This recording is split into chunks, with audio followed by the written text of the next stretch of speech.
fjallum það svolítið hérna við rauðaborðið, fallin blöð og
hann virkar í útsendingu á samstöðunni. Já. Ég heiti Marja Pétursdóttir og ég formaður málefnastjórnar Sósíaldemókrataflokksins og við erum núna að fara að endurskoða eina fyrstu stefnuflokksins sem var stefna í húsnæðismálum og vinna hann upp á nýtt og það gerum við með því að slempivelja félaga úr félagatalinu til þess að vinna stefnuna. Þeim boðið á svona kynningafönd ásamt bara öðrum bæði félögum í flokknum og áhugasömum. Og þetta verður sem sagt einn af allavega 4 kynningaföndum húsnæðismál. Ég ætla bara að byrja á því að og einmitt að því að ég myndist á samstöðuna að láta ykkur vita að þetta sem sagt beint streymi inn á samstöðuna. Það eru félagar líka sem eru slembivaldir sem að verða á Zoom og þeir munu geta komið með spurningar líka. Þegar við tökum spurningar úr sal og geta þá skrifað inn spurningar af því að við erum með mjútað fyrir hljóð inn en ekki út á þeim. En ég ætla að byrja á því að kynna fundarstjóran og það er hún Sanna Magdalena Mörtudóttir sem ætlar að vera fundarstjóri hér í dag.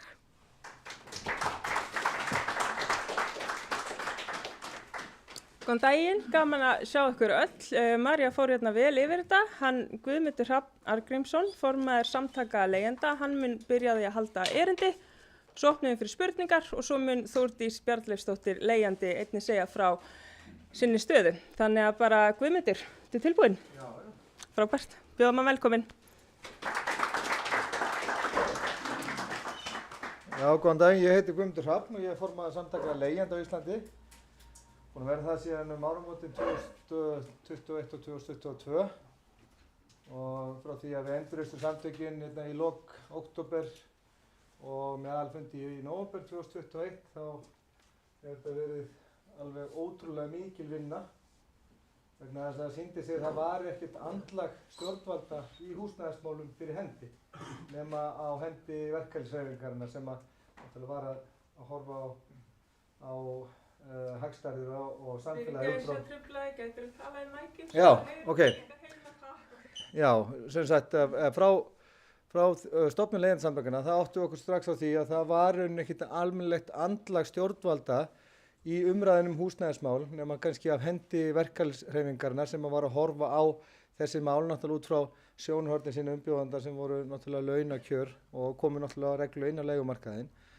En það reyndi svo bara að vera staðreyndin að það þurfti sjálfboðaliða til að vera andlag þessar 500 sérfræðinga á sveitarfélags og hjá ríkisstjórninni eða þessast hjá stjórnvöldum í húsnæðismálum og til þess að reyna að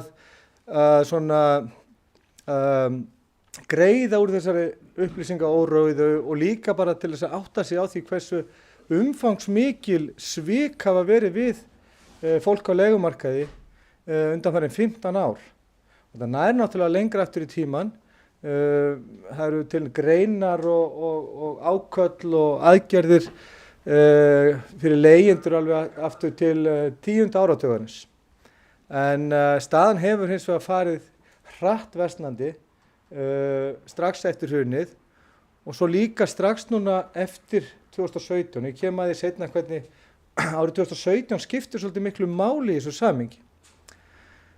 Fyrst svona þrætueplið hversu stór leigumarkaðurinn og Hagstofan mældi leigumarkaðinn á hverju einasta ári og mældi fjölda í hverjum aldurshópi og tekjubil og kyn og hreyfingar og allt þetta en af einhverjum ástæðum þá hætta því árið 2017.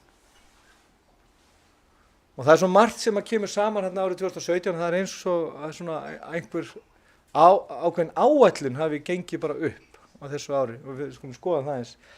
Þetta sem ég ætla að sýna ykkur þetta núna, sem er upp á skjánum, er skýrsla sem að ég er að vinna og ég er að klára núna helgina. Og þetta er skýrsla sem heitir Staðreyndir íslenska leigumarkað og við ætlum að gefa hann út bara í næstu viku. Þetta er allt staðreyndir frá Hagstofunni, frá Eurostat, frá Húsnæðis- og mannvirkjastofnun, fasteignaskrá, þjóðskrá, frá ASÍ og verkalýðshreyfingunni. Þetta eru líka útreikningar sem að hefur vantað inn í þessan samanburði sem eru dregnir fram hjá þessum stofnunum sem sýna svo klárlega að til dæmis ákveðnar ríkisstofnanir sem að hafa ábyrgð á því að safna gögnum og upplýsingum og setja það fram virðast vera í að verja stjórnvöld eða minnst að kosti að passa sig á því að draga ekki fram raunverulega staðreyndir. Því það er svo augljóst víða að það er ekki verið að segja okkur satt og rétt frá. Og það segir sér líka sjálft að þegar að stofnun eins og Húsnæðis- og mannvirkjastofnun sem ber ábyrgð á framfylgd húsnæðisáætlunarinnar fyrir hönd pólitíska yfirboðarsins og þetta er mikið af starfsfólki sem kemur í Íbúðalánasjóði sem að skapar þetta ástand að það er ekki rétta fólkið til að segja okkur frá hvernig gengur núna. Með því eru þau að sakfella sjálfa sig, þau segja satt rétt frá og koma yfirboðurum sínum í stórkostlegt klandur. Og það segir sér sjálft að engin embættismaður með fullu viti, hann gerir slíkt. Þannig við getum ekki treyst þessum stofnunum á engan hátt. Bæði Hagstofan og Húsnæðis- og mannvirkjastofnun heyra undir innviðaráðuneytið sem hefur verið í höndum sama stjórnmálaflokks í 3 kjörtímabil og í raunum miklu lengur. Og það er, eins og upplifun okkar er svo sterk og hún er svo ítrökuð, að við getum ekki treyst heilindum þessar stofnana. Þannig ég ætla að fara bara yfir það hérna fyrstu glærunni, þetta er svona inngangur af skýrslunni. Stærð leigumarkaðarins. Það er verið að tala um það að leigumarkaðurinn hefur dregið saman undanförnum árum. Alveg frá 2009, 1. janúar 2009, hefur á milli 9 og 10.000 leigusamningum verið þinglista hver einasta ári. Og ég meiri segja í hitti fyrra var metfjölda leigusamninga þinglist. 10.400 samningum. En á sama tíma þá koma fulltrúar Húsnæðis- og mannvirkjastofnunar fram og segja að leigumarkaðurinn sé að draga saman. Hann getur hins vegar ekki dregið saman vegna þess að á undanförnum árum hafa bara 1-2.000 íbúðir komist í eigu einstaklinga með eina íbúð á meðan að íbúðum fjölga kannski 8-10.000 ári. Það er ekki nema að íbúðarnir búið bara eins og búfé 10, 20, 30 saman inn á séreignaheimilum ef þau eru ekki á leigumarkaði. Og það er enginn að fjalla um þetta. Það er enginn að draga fram þessa staðreynd. Hagstofan hefur ekki gert grein fyrir 75.000 manneskjum sem ættu að vera á leigumarkaði.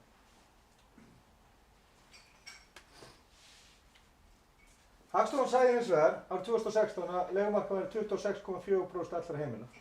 Þarna er síðast árið sem eru virkilega að mæla þetta. En það metur leigumarkaður verður 30% af öllu húsnæði rúmlega árunum 2017-18.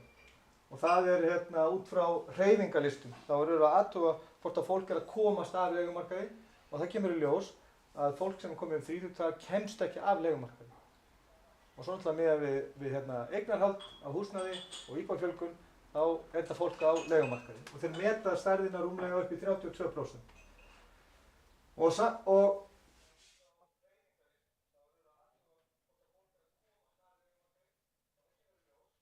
að þá hafa þau áreiðanlega mælingar við það að það eru milli 46 og 9% leigjenda sem sækja húsnæðisbætur. En á síðustu 3 árum hefur meðal umsækjendafjöldi verið 25.500. Þannig að það þarf ekki nema einfalda grunnskólareikning og ég hef verið rekinn úr grunnskóla, þá kann ég þetta að 2 sinnum 25,5 eru 51. Þannig að allt tala að leigumarkaðurinn séu einhvers staðar milli 25 og 30.000 heimili.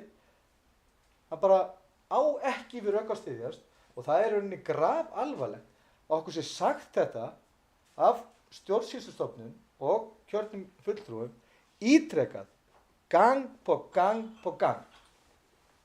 Og það er ekkert af þessu sem gengur upp. Og þeir gefa þetta náttúrulega ítrekað í skinn útgáfu sinni vegna þess að þeir vilja láta okkur finna fyrir því að það ríki eitthvað svona ákveði jafnvægi og svona eitthvað ákveðni kraftar sem að eru að leiða til góðs. Það er svona megin stefið í útgáfu Húsnæðis- og mannvirkjastofnunar. Það er eitthvað að virka og þetta mun enda vel. En það gerir það bara ekki. Þú getur tekið það á okkur dæmi. 2016 til 2022 Íbúðum einstaklinga með eina íbúð fjölgaði um 11.678 en íbúðum á sama tíma rétt rúmlega 50.000. Með við 2,5 einstaklinga á heimili, sem meðaltali hérna á Íslandi, sem 20% færri heldur en á hinum Norðurlöndunum. Já, 20% færri heldur en hinum Norðurlöndunum. Það fjölgaði leigjendum að lágmarki 21.000 vegna þess að það komast bara 29.000 einstaklingar fyrir þessum séreignaheimilum. En þetta samt á sama tíma leigumarkaður að draga saman. Á árum 2018-2022 þá segir Hagstofan, sem núna undir innviðaráðuneytinu, að leigumarkaður hafi dregið saman 13% eða 20.000 heimili hafi komist í séreign á þessu tímabili. Á sama tíma fjölga íbúðum 41.000 en íbúðum í eigu einstaklinga með eina íbúð 9.839. Það þýðir að 91.000 einstaklingar hafa einhvern ótrúlegan hátt komist fyrir í þessu 9.800 íbúðum sem rúmlega 10 íbúðar á hverja íbúð. Og ég veit að bændur með ekki svona halda rolllutar svona þétt. Ég var að spáði hvort að þetta væri svona einhver ákveðin svona framsóknar pæling. Að fólk ætti kannski bara að búa eins og búfénaður. Eða hvort að það var einhver svona, einhver frásögn í þessu. Árið 2018-2019 segir Hagstofan að leigumarkaðurinn dregið saman 12.500 heimili. Árið 2019 komust 1.185 íbúðir í eigu einstaklinga með eina íbúð, en íbúðum fjölgaði hins vegar 16.000. Það er ekkert það sem gengur upp.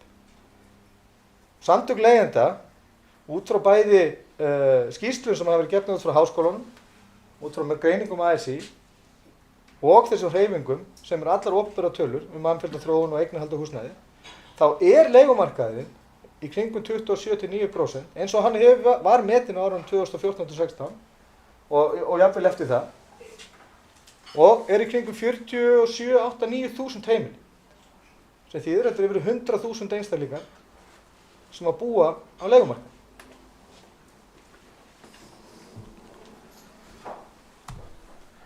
Og svo getum við fylgt eftir hvernig húsaleiga hefur þróast við stærð leigumarkaðarins.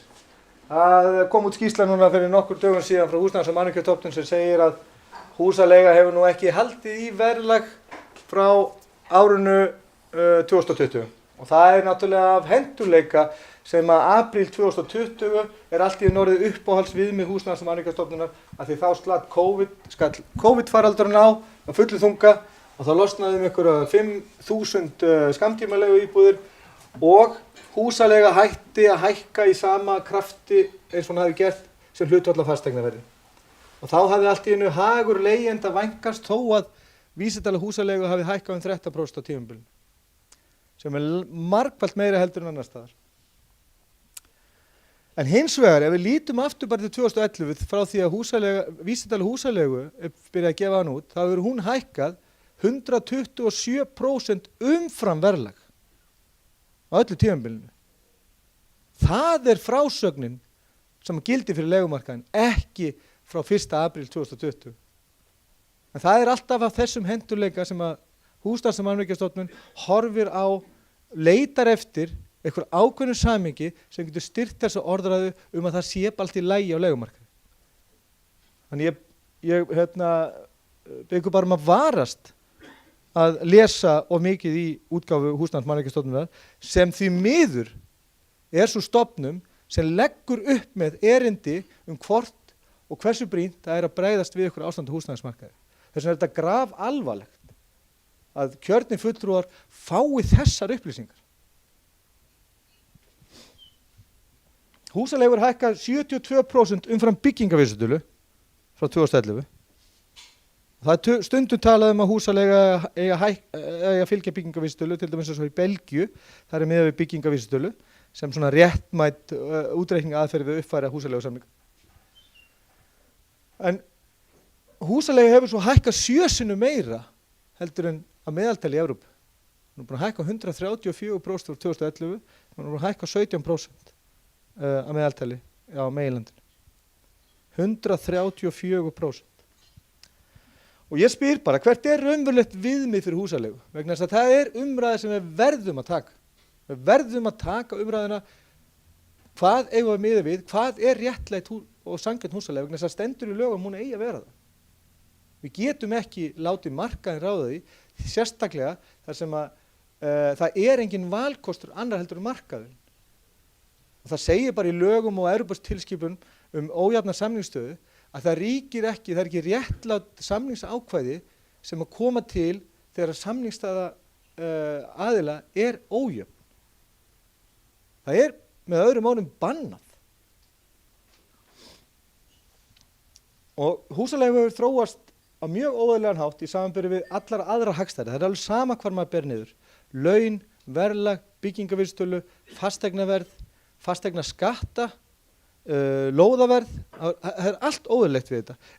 Það er að segja, ef maður athuga með samhengi þessar sömu hagstæða í öðrum löndum. Húsaleiga þróast bara á mjög einangraðan hátt í flestum öðrum löndum. Þó að það sé náttúrulega misbrestur á því eins og annars staðar. Það er mikið talað að húsaleiga eigi að endurspegla eitthvað ákveðið markaðsvirði á fasteignum. Það er svona megin þemað hjá þeim sem að vilja viðhalda núverandi ástandi. Og það er tekið undir þetta af fulltrúum stjórnvalda, sérstaklega Húsnæðis- og mannvirkjastofnun sem hefur fulltrúa hennar og ítrekað gefið í skyn að það sé innistæða fyrir og það megi búast við frekari hækkunum húsaleigu vegna þess að það hafi dregið tímabundið á milli þessara samfylgni, húsaleigu og markaðsverða fasteignum. Þetta er megið þemað og þetta er í raun hvatning til leigusala að þið getið hækkað, það er búist við því. Þeir eru að ýta á eftir því að leigusala hækki leigu með því að segja þetta. Og þetta er rauninni bara grafalvarlegur hlutur á sama hátt. Samfylgni markaðsverða fasteignum og húsaleigu á meginlandi Evrópu var 35,3% á tímabilinu 2011-2022. Á Íslandi var hún 61,2%.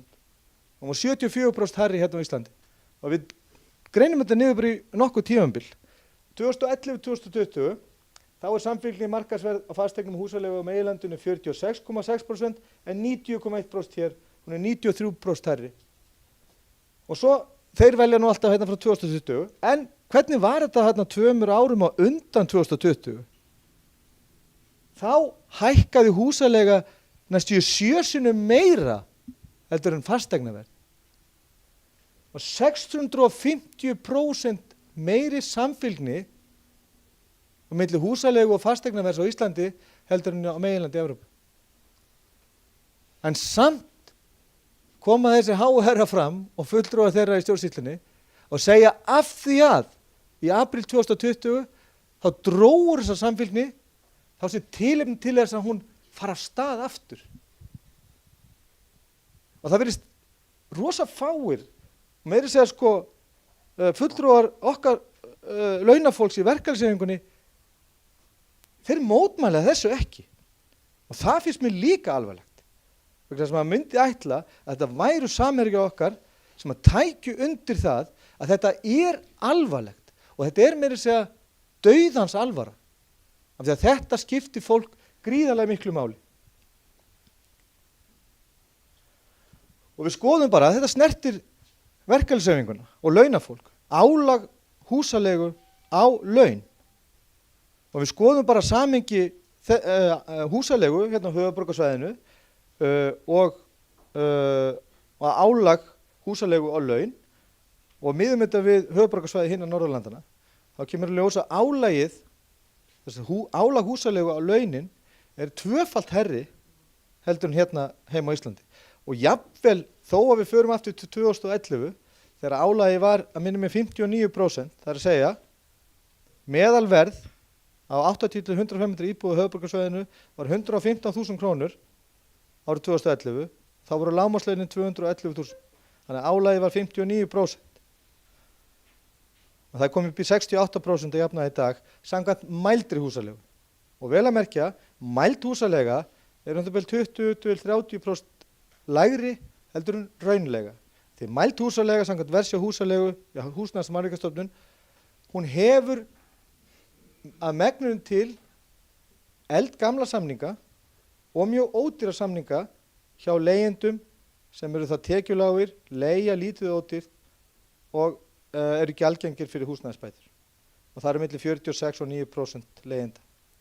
Allir hinir eru ekki með í sér að versjá og við í samtökum leigjenda höfum verið með verðlagseftirlit núna nánast frá byrjun ársins til að skoða raunleiguna, hvernig er auglýst húsaleiga. Og hún hefur verið á bílunum svona 25-50% herri heldur en versjá húsaleigu. Þannig að þetta álag sem er mjög óeðlilegt samkvæmt versjóni er í rauninni miklu meira. Staðan er verri heldur en þessi útlengingar gefa til kynna. Og við getum líka bara svona fært okkur hérna áfram, bara hvernig hefði staðan á leigumarkaði litið út ef að við hefum til dæmis bara haldið þessu óeðlilega álagi á húsalegu á laun 2011 sem 58%, hvernig liti 250.000 krónur leigusamningur út í dag. Og sjá, hvað reiknaði þetta út? Já. Þá er þið 250.000 krónur samningu í maða, þá er þið hann 213.000 og væri hann 213.000 í dag ef þetta hlutfall lágmarkslauna og húsalegu hefði haldið sér. Þannig að sko 37.000 krónur hærri mæld leiga heldur en ef álagið við haldið sér. Ef við hefum til dæmis verið með sama álag og til dæmis í Kaupmannahöfn sem er 46%, það eru lágmarkslauninu kringum 380.000 og meðal húsalega í kringum 160-70.000 og álagið er í kringum 46%. Og ef við heldum því álagi þá ætti 250.000 krónur samningur á höfuðborgarsvæðinu að vera 170.000. Og ef húsalegu samningur 2011 hefði fylgt verðlagsþróun eins og allir samningar í siðmenntum löndum gera, þá væri þessi 250.000 krónur samningur 176.000 krónur í dag. Þannig að maður segja að vera að skattleggja leigjendur af skala sem við bara eiginlega ekki séð áður. Þetta er skattlagning á leigjendur. Þetta er skattlagning á ráðstöfunartekjum þeirra eftir skatt. Samt er búið að lækka, hefur skattleysismörkin hafa þau lækkað. Þar sem þú ert farin að borga skatta miklu lægri upphæð heldur hún gerðir áður. Og það eru áhrif sem koma ofan í þetta. Það er þess að veikur ráðstöfunartekjur hafa verið að skattleggja þar alveg gjörsamlega að vera að mergsjú okkar einustu örðu og frumu úr þeim sem búa og eru fastir á leigumarkaði. Þetta er náttúrulega, ég er ekki að flytja ykkur neina gleðifregni, þetta er bara svona og þetta er rauninni bara miklu verra heldur en að þetta ímynda sér. Og þetta skapar náttúrulega fátækt. Og það kom út skýrsla frá velferðarvaktinni 2019 minnum mig, sem að farið vel yfir þetta. Tímamóta plagg og ég er alveg handviss um það að núverandi stjórnvöld þóra alls ekki út í þessa æfingar aftur. Þetta var þetta verk sem byrjaði 2016 held ég eða 15 og stóði yfir í langan tíma og hluti af samhæfursku verkefni. Og ég veit að þetta olli fjáraflokki á þessum tíma. En ég hef ekki nokkar trú á því að stjórnvöld muni fara í svona greiningar aftur en það voru niðurstöðurnar mjög sláandi. Það kom fram að 15 hvert barn á leigumarkaði bjó við sárafátækt. En hlutfall leigjenda með íþyngjandi húsnæðiskostnað hann hækkar úr 16% árið 2016 í 28% í fyrra. Og það gerist á sama tíma að íþyngjandi húsnæðisbyrði leigjenda er að hækka á sama tíma og húsnæðisverð er að fara búið öllu valdi en þá lækkar íþyngjandi byrði þeirra sem eiga húsnæði. Þetta hangir saman með þróun eignarhaldinu vegna þess að stærsti hluti þeirra eignar sem eru keyptar á húsnæðismarkaði, þær enda á leigumarkaði. Og það er ekki kaupendurnir sjálfur sem þurfa að standa straum af þessu háa verði. Þeir framselja það bara yfir á leigjendur. Þess vegna endar þessi ofboðslega fasteignabóla, ofboðslega hækkun á fasteignaverði sem klafi fyrir leigjendur. Man myndi ætla undir svona eðlilegum kringumstæðum, þá myndi tvöföldun á fasteignaverði valda 2-3-földun á hlutfalli eigenda með íþengjandi húsnæðisbyrði. Nei, hún dróst saman um 20%. Þetta eru svolítið undarlega staðreyndir, en segja okkur söguna því að fasteignamarkaðurinn, hann er orðinn að svona blóðmjólkur búi þar sem að leigjendur eru fastir. Nú, lífskjör barna, auðvitað þetta er hérna hrunsárunum, lífskjör barna á Íslandi, þau versnuðu langmest á Íslandi umfram öll önnur Evrópuríki á þessum tíma. Og það heitir hérna, og lágtekjuhlutfall á meðal leigjenda, það tvöfaldast þegar búið að taka mið af húsnæðiskostnaði. Þannig að þetta er ekki launatengt. Þetta er útgjaldatengt fátækt vegna hárrar húsaleigu. Það er staðreyndin. Og í rauninni, skal ég segja hérna, er munurinn á milli eigenda og leigjenda í þessari skýrslu miklu meiri vegna þess að eigendur eru ekki teknir út fyrir sig eins og leigjendur, heldur bara leigjendur og svo allir. Og þá er hérna skal ég segja allir á húsnæðismarkaði, lágtekjuhlutfall á húsnæðismarkaði fyrir alla, fyrir húsnæðiskostnaði 9% en eftir húsnæðiskostnaði 14%. En svo eru leigjendur teknir út fyrir sviga og þá eru þeir með 34% lágtekjuhlutfall eftir húsnæðiskostnað sem eru þá leiga. En þeir eru náttúrulega svo mikið svo stór hluti af þessu mengi, þannig að eigendurnir í þessu mengi, þeir eru kannski með lágtekjuhlutfall på 4-5%.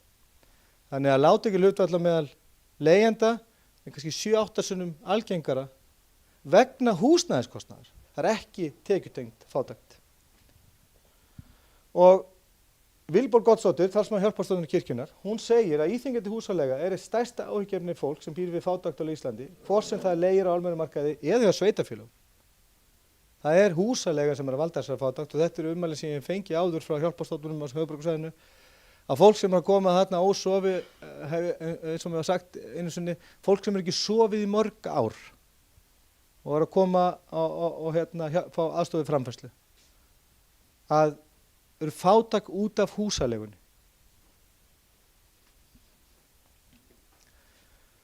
Árið 2022 þá eru rúmlega fjórðungur leigjenda að safna skuldum. Það segja að þeir eru að standi ekki undir húsalegunni. Og það getur rétt ímyndað ykkur hversu margir eru að ströggla rétt öðru hvoru megin við núllið en í sárafátækt samt. Og ég fer yfir eftir bara hvernig núverandi húsnæðisbótakerfi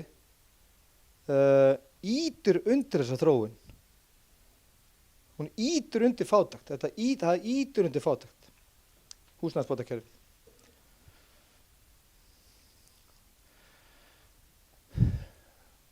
Gunnar Smári skrifaði mjög fína grein inn á Samstöðuna fyrir nokkru viku síðan hversu verðgildi húsnæðisbóta, hvað það hafði hrapað mikið frá 2017 vegna þess að það hefði ekki verið uppfært. Og þeir tóku sér til, nú er þetta stjórnvöld, og uppfærðu húsnæðisbæturnar núna í 2 stökkum á síðast ári. Annars er 10%, svo 13,8%. Það rétt náði til þess að rétta af hnignandi verðgildi húsnæðisbótana frá 2017. Það bara færði þetta gat upp í nullið. En á sama tíma hefðu leigjendur farið á mis við 100.000 í húsnæðisbætur ef þær hefðu haldið verðgildi sínu allan tíma. Og tökum dæmi hérna af einstaklingi, hann hefði fengið 360.000 krónur tæpar í hærri húsnæðisbætur á tímabilinu ef þær hefðu haldið verðgildi sínu. Og fjármanna fjölskylda held ég bara tæplega 700.000. 610 fyrir ekki? Já, 4.610.000. Þannig að þessi hækkun húsnæðisbóta í fyrra, hún gerði akkurat ekki neitt til þess að veita leigjendum réttlæti. Vegna þess að raunhækkun, þegar búið að taka mið af fallandi verðgildi yfir tímabilið frá 2017, er 762 krónur á mánuði. þau búið leiðrætti fyrir minnkandi verðgildi. Og það er náttúrulega bara örugglega brunnið upp núna í verðbólgunni. Þannig að þetta eru aðgerðir stjórnvalda og þetta eru líka aðgerðir stjórnvalda sem að skaða leigjendur. Það skaðar leigjendur þegar stjórnvöld koma ítrekka fram í fjölmiðlum og segjast hafa auki greiðslugetu leigjenda svo mikið. Gefa skilaboð út til samfélaga leigusala að greiðslugeta leigjenda hafi aukist. Og það er sterk samfylgni á milli svona yfirlýsinga aukin húsnæðisstuðning til leigjenda og hækkun á húsaleigu. Þannig að þetta göfulindi kemur verið svo rýtingur í bakið á leigjendum. Þannig að þetta er mjög alvarlegt. Það er mjög alvarlegt að vera með húsnæðisbótakerfi sem í fyrsta lagi tekur ekkert mið af markaðsaðstæðum og er líka með skelfilegt skerðingafyrirkomulag sem að ýtir undir og viðheldur fátækt og refsar fólki sem að veikum ætti með sjálfsbjargarviðleitni reyna að safna sig fyrir útborgun íbúð eða eiga sparnað til efri árana. Fólki er refsað miskunnarlaust fyrir það. Og meiri segja foreldrum með stálpaða unglinga. Ég fekk til dæmis símtal frá konu sem til stálpu börn.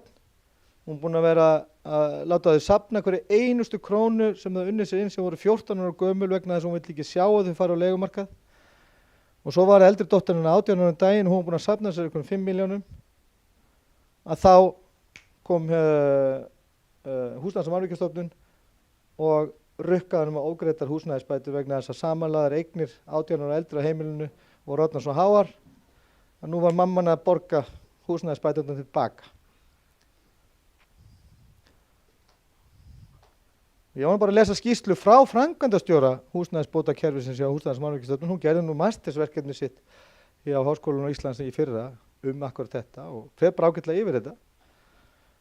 Hvernig þessi staða kemur ítrekað upp þar sem að stálpuð ungmenni verða 18 ára á aldrinu og eigur þeirra, jafnvel bara bifreiðar, koma svo til frádráttar húsnæðisbóta hjá foreldrunum. Þannig að þetta kemur líka í veg fyrir eðlilega fjölskyldumyndun og fjölskylduþróun. Fólk veigra sig við að sofna til sambands við að finna sér maka. Það hefur bara strax áhrif á hvort þú fáir húsnæðisbætur eða ekki. Þannig að þetta kerfi, það hjálpar leigjendur á engan hátt. En í rauninni þá skaðar þetta leigjendur. Það skaðar leigjendur að stjórnvöld segi opinberlega, reglulega að greiðslugeta leigjenda hafi aukist sem verður til þess að húsaleiga hækkar og líka á sama tíma við kemur í veg fyrir það að leigjendur geta veitt fyrir eitthvað sjálfsbjörg með því að koma sér út af leigumarkaði sem klárlega er að skaða bæði fjárhagslega og félagslega stöðu þeirra.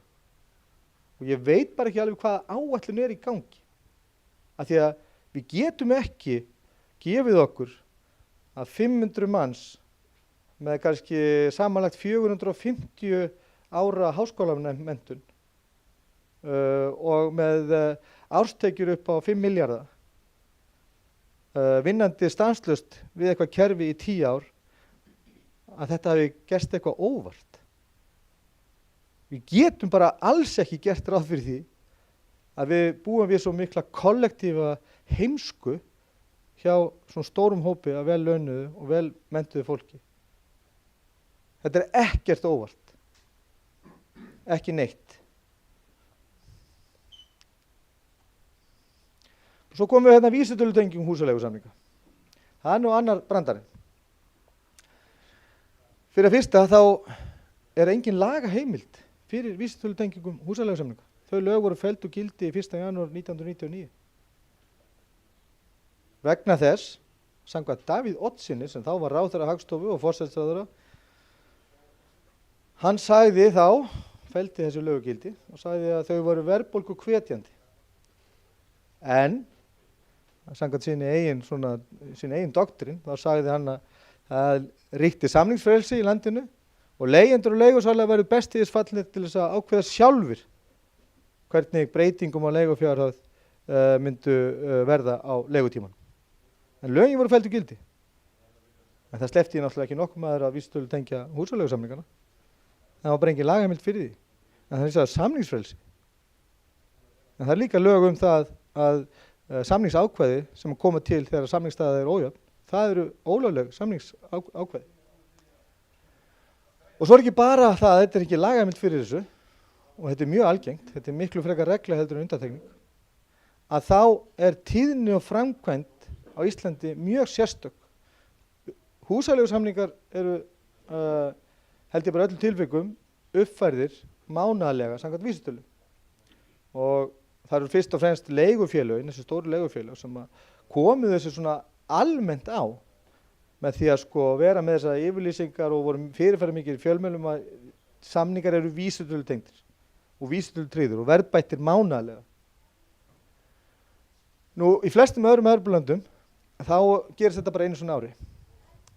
Það er bara einu svona ári sem að svona uppfærsla er leyfð. Samkvæmt gömlu lögunum þá var þessi uppfærsla leyfð 3 mánaða fresti, en þá var það þannig að Hagstofan átti að reikna út meðaltal launa undangengina 3 mánaða og gaf svo út á 3 mánaða fresti leyfilega prósentahækkun á húsaleigu.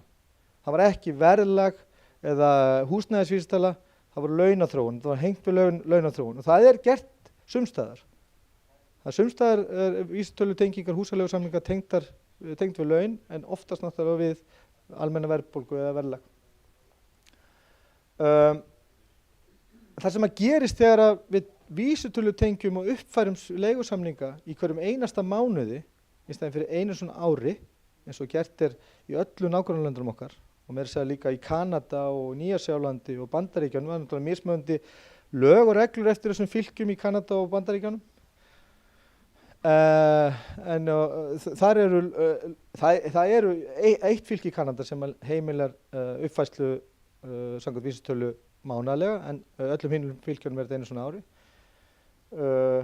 Ég get ekki séð nein lög í Bandaríkjunum sem leyfðu mánaðarlega uppfærslu, en þetta var alltaf að tala á hverju ári, í Evrópu allstaðar og í Nýja-Sjálandi líka. Það sem að gerist þegar þetta er einu sinni mánuði, það eykur krónutöluna sem þú borgar í verðbætur gríðarlega mikið.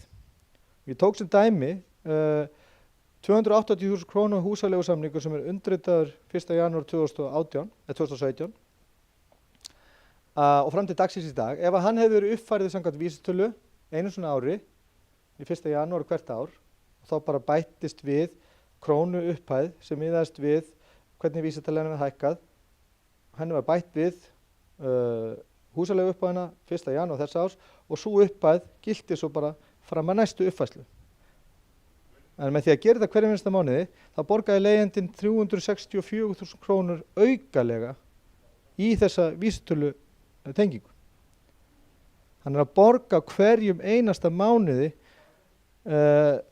svona gjald á leiðinni sem hann ætti í rauninni ekki að vera að borga.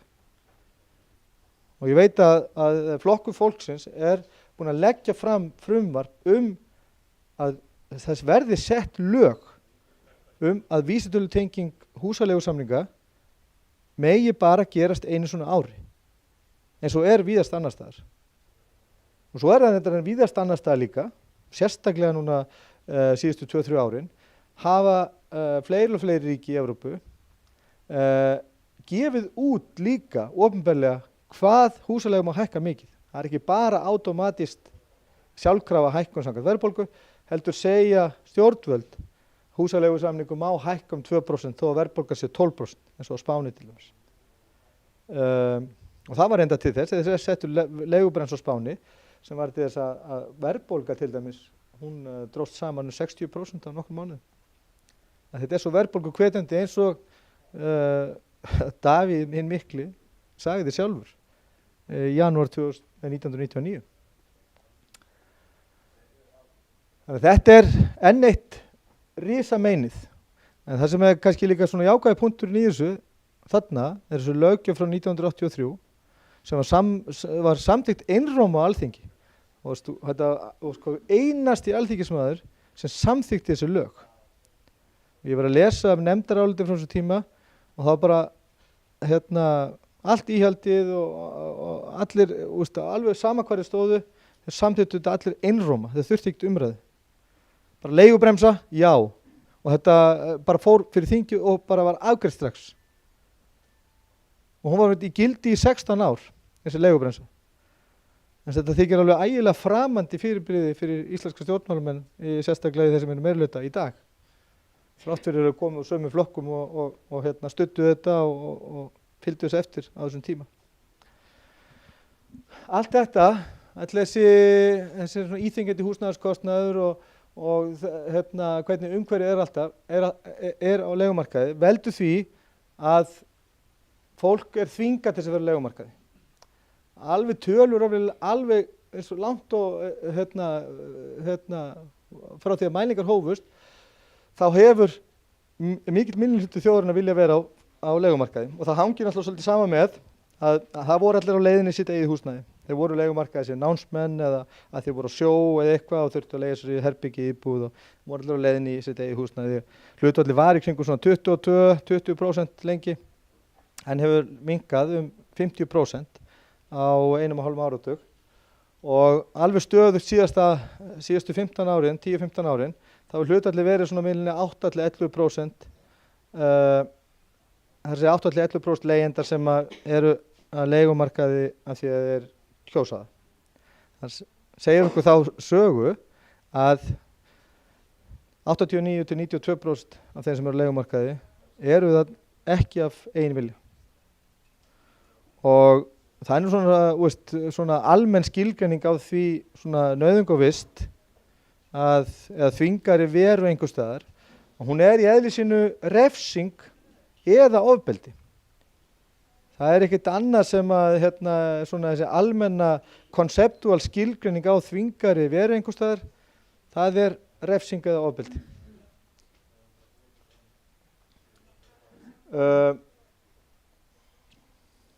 Nú er svo komið að þetta er að versna með hverju árinu.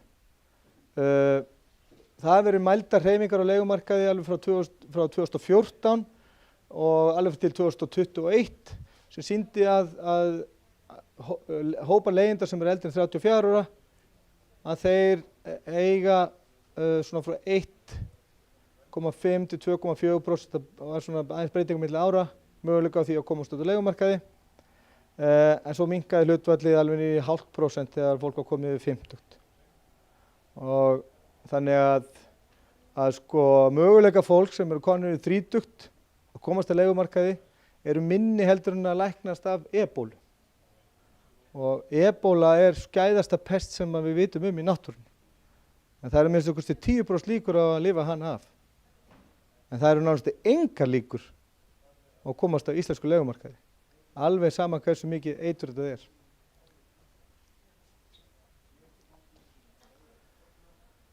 Nú, fylgir þessu mikið óöryggi að vera á leigumarkaði.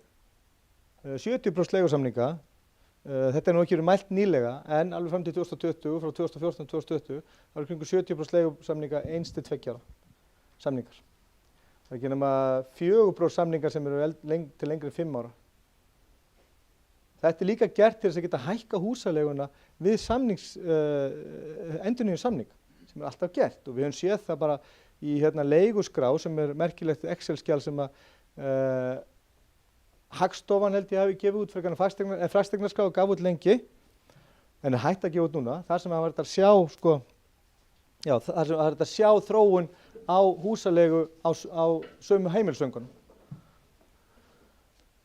Þannig að sko þetta er það sem að veldur hversu erfitt eru á leigumarkaði, þetta eru stuttir samningar, há húsaleiga og sem að veldur náttúrulega bara mjög miklum félagslegum og persónulegum áföllum fólki. Það fara svona enda þetta en þessi staða náttúrulega veldur því að aldur leigjenda er að hækka mjög mikið. Ég sagði frá áðan að Hagstofan hún hætti að mæla þetta árið 2016, ég held að það ekki litist á þróunina. Litist á það að vera að upplýsa almenningu það að heilu kynslóðarnar eru fastar á leigumarkaði. Það hefur verið þannig í marga áratugi fyrir 2010 að þá var svona milli 5 og 6% leigjenda að koma inn á lífeyrisaldur 5-6% sjóðsfélaga lífeyrissjóðanna voru á leigumarkaði að koma inn á lífeyrisaldur. En ef framferð sem horfir, þá verður það kannski myndi 30-40% sjóðsfélaga sem eru að koma inn á leigumarkað þegar komin lífeyrisaldur, og bara nýleg rannsókn Öryrkjabandalagsins sýndi að staða lífeyrisþega á leigumarkaði er svo allra versta af öllum hópum. Og fólk sem er kannski búin að þrauka alla starfsæfina við og undir fátækrarmörkum, alla starfsæfina, kemur eignalaust með enga sparnað inn á leigumarkað með lífeyrisgreiðslurnar og hrapar þá í algjöra örbyggð. Og það er engin áætlun í gangi, það er engin að ræða um þetta, þó að þessi flóðbylgja, hún sé hérna úti, og hún er að stækka, vegna þess að fleiri og fleiri af ungu fólki festast á leigumarkaði, og þeir sem eru fyrir, þeir komast ekki í burtu. Og svo er náttúrulega hringnandi félagslegt húsnæðiskerfi. Ég verð að fá að segja ykkur frá því að varasjóður húsnæðismála, hún settur á laggirnar 2002, átti aðstoða sveitarfélög við að selja félagslega leiguríbúðir. Og hann lauk starfi sínu líka 2017. Sama ár og Íbúðalánasjóður kláraði að selja allar íbúðirnar úr Íbúðalánasjóði. Sama ár og 50% skattaafsláttur var veittur til leigusala. Sama ár og Hagstofan hættir að mæla stöðu leigjenda eftir kyni og tekjum og aldri. Þá var félagslegt húsnæði á Íslandi komin inn í 3,7%, sem er lægsta hlutfall sem ég hef séð í Evrópu. Og þetta er heldur ekkert eitthvað óvart. Þetta gangi allt upp á sama árinu. Og svo er það bara þannig að þrátt fyrir að það sé verið að byggja félagslegt húsnæði, þá er alltaf talað um að það á bara ekki verið meira en 5%. Að meðan að hlutfalli í flestum nágrannalöndunum er 15-25% og víða yfir 50, 60, eða upp í 80% í sumum löndum. En hins vegar er OECD með þær hvatningar til stjórnvalda að tryggja hreyfanleika vinnuaflsins, og í skýrslu þeirra sem heitir Brick by Brick, Housing Policy, þá segir reglulega að það þarf að koma í veg fyrir að fólk búi í félagslegu húsnæði, vegna þess að fólk sem býr í félagslegu húsnæði er ólíklegra til þess að hreyfa sig og flytjast þangað sem er þörf á því, eða í séreign. Og þetta er ítrekkað í skýrslunni, þetta er meira að segja inn í svona lituðum kössum: don't hinder residential mobility by social housing or private ownership. Þetta eru skilaboð frá OECD. Þannig að það er enginn að segja mér það að þetta gerst eitthvað óvart. Og svo náttúrulega framleiðsla húsnæði, hún er að hrynja og búin að hrynja stöðugt frá 2005, búin að draga saman, bæði raun draga saman og sem hlutfall af fólksfjölgun er hún algjörlega að hrynja, og í ár mun framleiðsla ekki ná því að vera 50% af þörfinni með fólksfjölgun í ár. En samt er hún búin að draga saman bæði rauntölur og svo hlutfall af fólksfjölgun, þrátt fyrir að 2019 þá var óuppfyllt íbúðaþörf milli 5 og 8.000. Þannig að það eru bara hamfarir að eiga sér stað. Og síðasta glæran, það er eignarhaldi húsnæði, sem þetta skýrir þetta allt saman. 2/3 af hverju einustu íbúð sem hefur komið inn á Íslands húsnæðismarkað frá 2005. Þetta eru tölur bara sem eru inn á Húsnæðismannvirkjastofnun og hjá Hagstofunni, að 2/3 hafa endað í höndum fjárfesta, ekki þeirra sem er að eignast heimili. Það er 1 af hverju 3 íbúðum keypt fyrir fólk sem er að nota hann sem heimili fyrir sig. 1 af hverjum 3 íbúðum. Þetta er fullkomin umpólun í eignarhaldi á íslenskum fasteignamarkaði. Ég sá fréttir frá Bandaríkjunum þar sem að einhverja breytingar yfir 2-3 ára tímabil voru 6%, þar að segja hlutdeild fjárfesta á fasteignamarkaði aukist 6%, það fór fyrir bandaríska þingið. Þetta þótti ávísun á bara hamfarir, félagslega hamfarir í Bandaríkjum. Hér er umpólun svo þannig að fólk sem leita sér heimili, það eru í minni hluta þeirra sem eru að versla sér húsnæði. Og ég spyr bara hvers vegna var þetta? Hvað gerðist eiginlega? Og ef við drögum bara saman þessi tímabil 94 til 2004 og 2005 til 2022, þá fjölgaði Íslendingum 25.500, íbúðum eiga einstaklingar sem eiga eina íbúð fjölgaði 13.200. Hlutfallið var 0,52, það er að segja á næstu örugt að parið gat keypt sér íbúð. Það er að segja, 2 Íslendingar íbúar hverja íbúð sem einstaklingar eignuðust. 2025 til 2022, hlutfallið komin í 15. Það er að segja, það dróst saman 71% líkurnar á því að einstaklingur komist í eigið húsnæði. Þetta er fjárfestingamarkaður. Ég held að þetta sé komið, já, þetta er komið. Bara takk fyrir mig, bara ef viljið spyrja mig. Takk fyrir þetta Guðmundur. Ég vil biðja ykkur ef þið eru með spurningar eða innlegg endilega koma hingað upp og kynna ykkur. Og ef þið vilja alls ekki standa upp þá getið komið hér með mikrofónin en bara kynna ykkur og biðja orðið. Það hljóta nú að vera einhverjar spurningar hérna úr salnum. Félagslegar hamfarir, það útskýrir þessa stöðu mjög vel, það dregur saman það sem að Guðmundur Hrafn var að segja og það er svona mjög lýsandi orð fyrir stöðuna. Félagslegar hamfarir, að það er ekki verið að byggja fyrir leigjendur. Þetta er fjárfestingatækifæri eins og stjórnvöld og öll þau sem eru í þessum svona stefnumótandi aðgerðum eru augljóslega ekki að byggja fyrir leigjendur. Áhugavert líka sko að ég veit ekki hvort ég lásu þetta frá svona húsnæðisborgarstjóra Vínaborgar, Karin Ramser. Hún fer fyrir húsnæðismálum í Vínaborg. Það er búa 80% íbúa í félagslegu leiguhúsnæði. Þar stendur bara heimasíðu Wienerwohnen sem er svona íbúðafélag Vínaborgar. Það segir bara á heimasíðunni, haft eftir henni, húsnæðismarkaðurinn er fullkomið dæmi markað þar sem framboð er háð takmörkunum, þannig að aukin eftirspurn leiðir ekki til jafn aukins framboðs, heldur einungis til hækkandi verðs.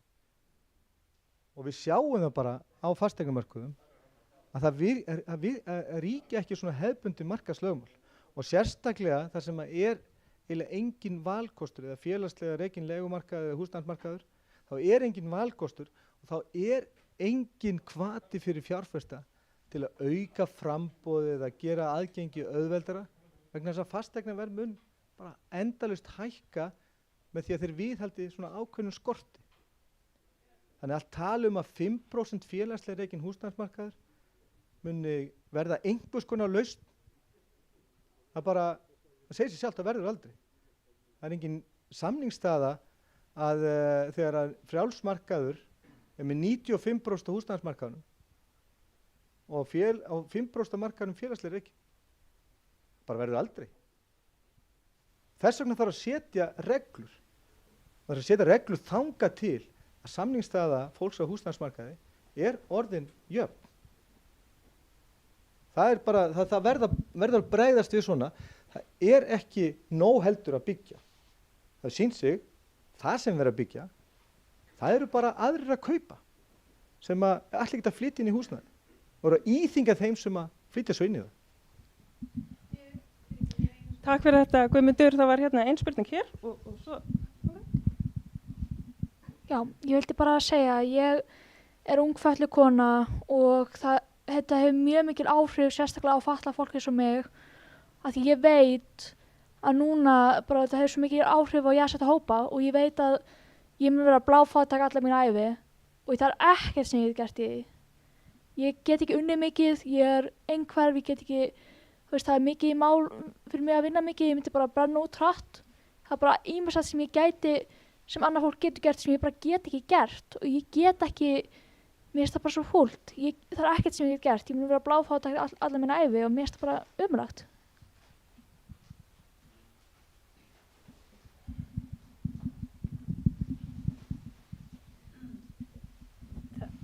Hæ, Ásta heiti ég er að því þú vorst að tala með Hagstofan áðan að þeir voru að tala með leigumarkaðan og svona. Er ekki líka hægt að gera bremsu á það hvað eru margir sem búa í íbúðina því að eins og tilfelli með þarna á Bræðraborgarstíg þá erum 177 manns skráður á einu eign. Er ekki eitthvað hægt að gera í því líka því að eins og þú vorst að tala þetta er ekki samræmi við hvað eru margir sem búa í húsinu og að því það er svo mikið líka svartamarkaðinn. Sko það er náttúrulega algjör óstjórn á þessu. Það er ennþá talið að séu milli 5 og 7.000 manns í svona óleyfisbúsetu, óskráðri.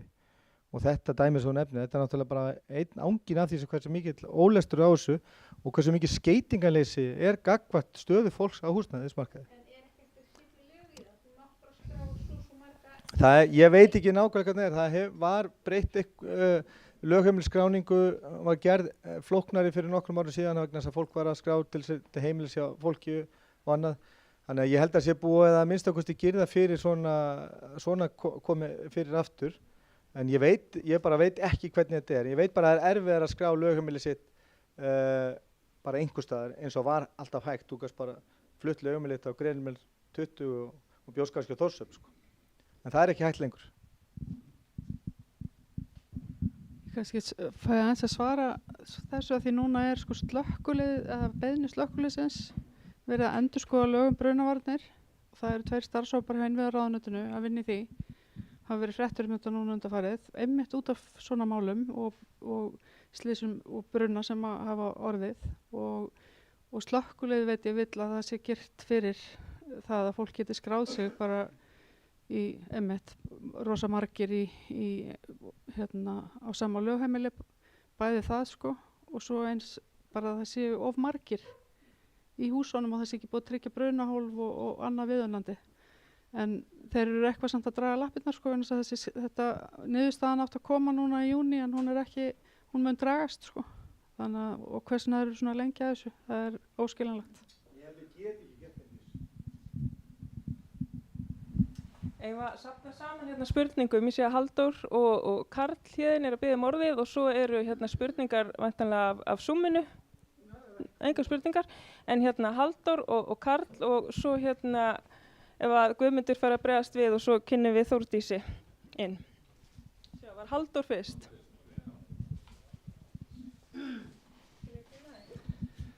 Halldór ég. Það sem að sko bregður mér mest núna eru frásagnir það sem er að gerast í Ásbrú í Reykjanesbæ. Að Útlendingastofnun og vinnueftirlitið sé að keppa við almenning íbúðir sko, og yfirbjóða almenning á Íslandi. Býtu, hvaða vitleysa er komin í gang að stjórnvöld séu farin að kýla upp leiguverð á Íslandi í samkeppni við almenning? Hvar endar vitleysa? Og það sé fólk, sérstaklega í Ásbrú, sem hefur búin að vera að vinna og annað. Það er bara að vera að segja upp samningunum að því að Vinnueftirlitið og Útlendingastofnun, Vinnumálastofnun hann er bara að yfirbjóða almenning. Vá.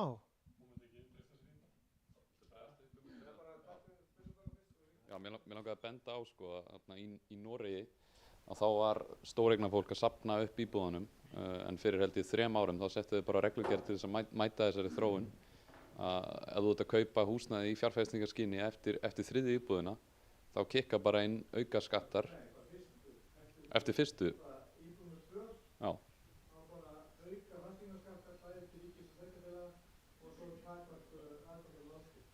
Þetta er einföld reglugerð sem ég segi fyrir mér að sósíalistaflokkurinn væri búinn að leggja fram ef hann væri á þingi að bara einfaldlega bregðast við þessu og það sem gerist einmitt í Noregi er að þetta snýrist bara alveg við að nú erum við með 67% af nýjum íbúðum fara til eigenda.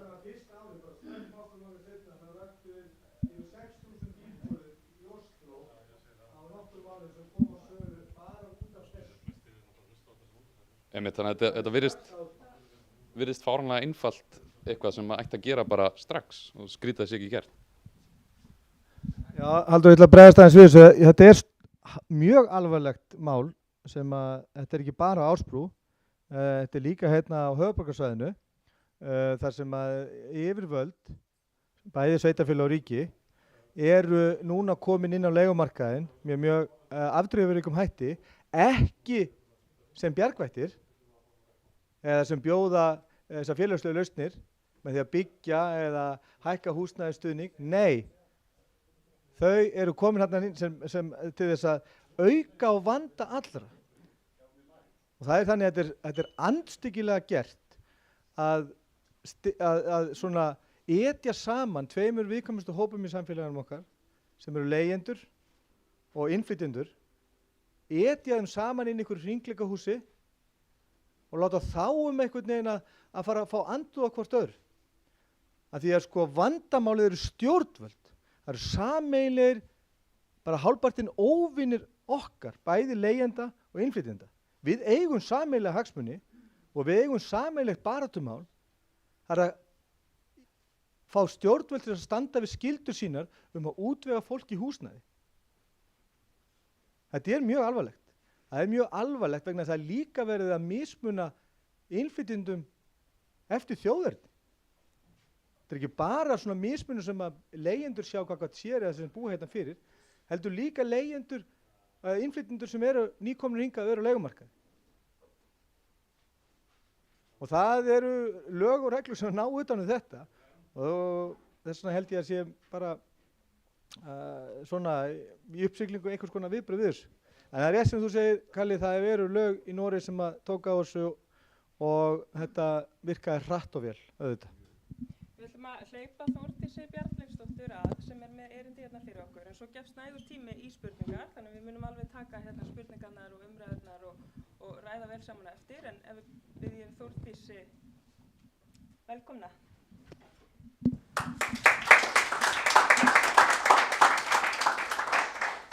Já, ég heiti Þórdís, ég ætla bara að tala út frá minni reynslu, ég verð ekki með flottar upplýsingar eins og Guðmundur Rafn, sko, en ég mun tala út frá minni reynslu og kannski líka bara reynslusögum annarra sem maður er með í farteskinu.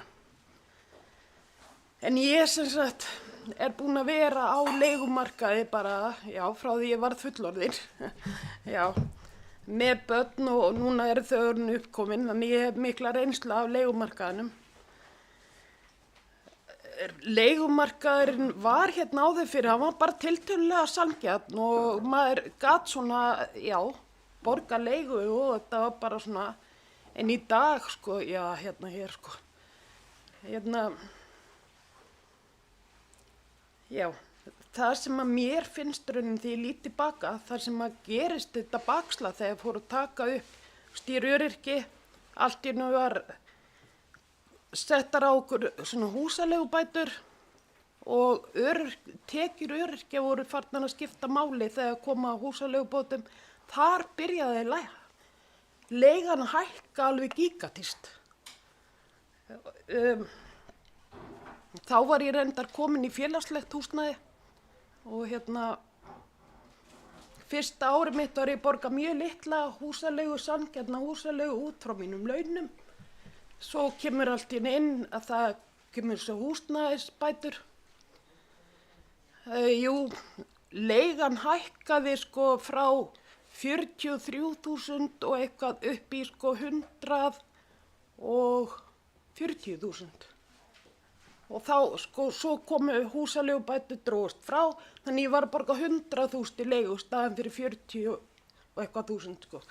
Þetta er bara mikið áfall. Svo gerist það að börnin mín verða 18 ára og það er ekki nóg með að tekjurnar mínar hjá Tryggingastofnun lækkar að því að börnin mín voru 18 ára, að þá lækkuðu líka húsaleigubæturnar. Við áttum ekkert annan kost en að hætta að leigja hjá félagsbústöðum og ég fluttist út á land og svo ákvað ég að fara í nám og flutti aftur til Reykjavíkur og er núna í húsnæði fyrir námsmenn. En ég er búin að vera að sækja að komast í félagslegt húsnæði 2 sinnum. Ég uppfylla öll skilyrði nema því ég er með leigusamning til 1 árs og ég er ekki á götunni, að þá fæ ég ekki að komast á biðlista. Þú veist, þetta er náttúrulega bara algjörlega orðið sturlað. dæmi hérna. Og líka það að það hefur gert það að verkum að fólk með börn, það er þvælast á milli leiguhúsnaða því leigusamningun er bara til ár og svo hækkar hann eftir ár. Börnin eru orðin rótlaus. Þau eru bara alltaf að skipta skóla, þau eru alltaf að skipta vini, sem gerir það að verkum þau hætta að eignast vini, þau draga sér inn í sjálfu sitt og þú veist, þetta er bara mjög alvarlegt félagsleg vandamál sem að leigumarkaðan er að gera, þú veist, og líka bara, þú veist, nú er þetta bara orðið þannig að já, þú ert að verða húsnæðislaus, byrju þá bara barnaverndunarnefnd að þér, börnin bara tekin að þér. Þú veist, akkur búum við í svona grimmu samfélagi? Þú veist, ég er bara miður mín og ég titra hérna eftir að hlusta á þetta og þurfa að tala sjálf, jæja. En mér langar að lesa fyrir ykkur hérna 45. grein laga félagsþjónustu sveitarfélaga. Sveitarstjórnin skulu eftir því sem kostur er og þörf er á tryggja framboð af leiguhúsnæði, félagslegu kaupleiguhúsnæði og eða félagslegum eignarútboðum handa þeim fjölskyldum og einstaklingum sem ekki eru á annan hátt færir að sjá sér fyrir húsnæði, sökum lægra launa, þungra framfærslubyrði og annarra félagslegra aðstæðna. Væri lífið ekki dásamlegt ef að sveitarfélög væri að fara eftir þessu? Já. Og þetta er bara mjög annarlegur annmarki að ekki skuli vera gert eitthvað. Hvernig samfélag viljum við hafa? Viljum við hafa börnin okkar rótlaus með engin tengsl, geðræn vandamál eftir því, skilurðu, eða viljum við bara allir fá að lifa og blómstra? Þú veist, þetta er bara, við stöndum fram fyrir þessari spurningu og engri annari. Þú veist, ég bara, svo erum við að tala hérna líka húsaleigubæturnar. Það hækkuðu núna síðast eitthvað 5.000 skall. Ég fær svona sérstakar húsaleigubætur frá sveitafélaginu mínu, það lækkuðu 5.000 skall. Þannig að hver var ávinningurinn? Svo er húsaleigan að hækka. Já, fyrir ofan allt annað, sko. Þannig að þú veist, ég veit ekki hvað ég mun gera, verði ég eilífðarstúdenta því að ég get, ég sé með það ekki að ég geti farið á almenna leigumarkað. Ég er bara ekki með nógu háa tekjur til þess. Einfalt. Þetta er nógu erfitt nú þegar. En ef ég fer bara á hennan leigumarkað sem að ég etur upp tekjurna mínar, þá veit ég ekki hvað verður, sko. Þannig að við þurfum að hugsa lausnum, við þurfum að fara að hugsa fjölskyldur, við þurfum að fara að hugsa einstaklinga þannig að húsnæði er mannréttindi. Þetta er ekki bara eitthvað að kaupa sölu og græða sem mest á daginn og nóttinni, sko. Þetta eru mannréttindi að fá að búa í öruggu húsnæði og maður sé ekki að flytja einu svona ári eða oftar, sko. Þetta er bara, þannig ég bara biðla til okkar allra, förum að hugsa upp á nýtt. Hættum að sætta okkur við þetta ástand. Bara, please. Bara, takk fyrir mig. Má ég segja ekki vegna þess að sko að hún er komin á alveg gríðarlega mikilvægan punkt sem er þessi sífelldu flutningar. Nýjustu mælingarnar sýna að á síðustu 10 árum þá hefur hver leigjandi að meðaltali flutt 3,6 sinnum. Sem sagt, á jafnaði 27 mánaða fresti. Á síðustu 3 árum er það 1,6. Það er að segja að rétt rúmlega ár. Þetta er að meðaltali fyrir leigjendur. Getur ímyndið ykkur, fyrir þið sem hafa búið á sama heimilinu kannski í 20-30 ár, ef þið þurft að flytja á hverju ári. Breytum tengslanett, umhverfi, flytja húsgögnin ykkar, losa ykkur við þau, fá ykkur nýtt, vera alltaf gestur einhvers staðar. Stanslaust. Og veist aldrei hvenær það bankaða dyrnar burtu með þifinur. Þetta er það sem leigjendur búa við og þessar tölur að þetta sé að jafna því svona. Þetta er náttúrulega bara hræðilegt. Og þetta er bara, þetta erum við bara að heyra reglulega og þetta er búið að vera svona. Það var nú bara kona sem við tölum við höfum búin að flytja 13 sinnum á 14 árum. Foreldrar mínir, þau hafa flutt einu sinni, þau eru á 8-ársaldri.